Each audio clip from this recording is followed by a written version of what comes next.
Welcome to my channel Mishtu's moment. আজকে আপনাদের তৈরি করে দেখাবো চিকেন রোস্ট। চিকেন রোস্টের জন্য এই যে মশলা লাগছে।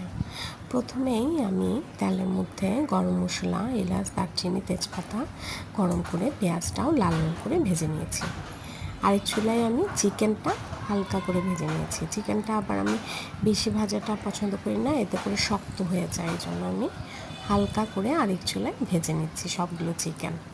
এদিক দিয়ে পেঁয়াজটা লাল হয়ে গেছে। পেঁয়াজের মধ্যে প্রথমে পেঁয়াজ বাটা দিয়ে ভেজে নিলাম। এরকম আস্তে আস্তে সবগুলো আদা বাটা দিলাম। এরকম আস্তে আস্তে সবগুলো মশলা দিয়ে তেলের মধ্যে হালকা করে ভেজে নিব। এই যে হলুদের গুঁড়া দিচ্ছি,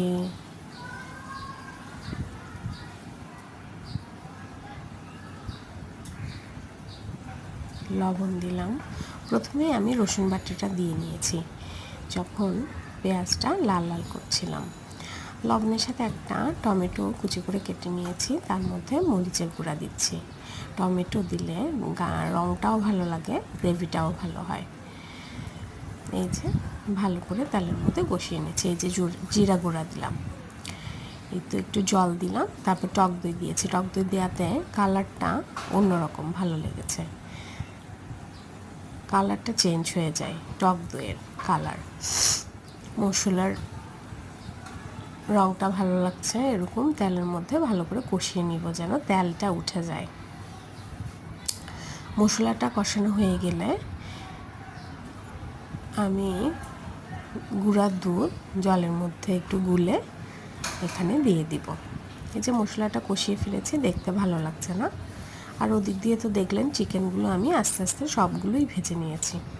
তারপরে এই যে গুঁড়া দুধের জল এটা দিয়ে দিলাম। দেখেন কেমন সাদা রকমের হয়ে গেছে গ্রেভিটা।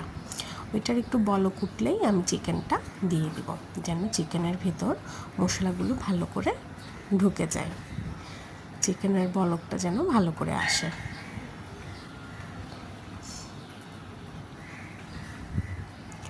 গুঁড়া দুধ দিলে চিকেনের রোস্টের কালারও সুন্দর আসে এবং গ্রেভিটা খেতেও ভালো লাগে। আমার চিকেন রোস্টটা একটু মিষ্টি মিষ্টি খেতেই ভালো লাগে। এই যে ভালো করে বলক চলে আসছে। গ্রেভিটা যে যার মতো পছন্দ মতো রাখবেন। আমি মাখা মাখাই রেখেছি।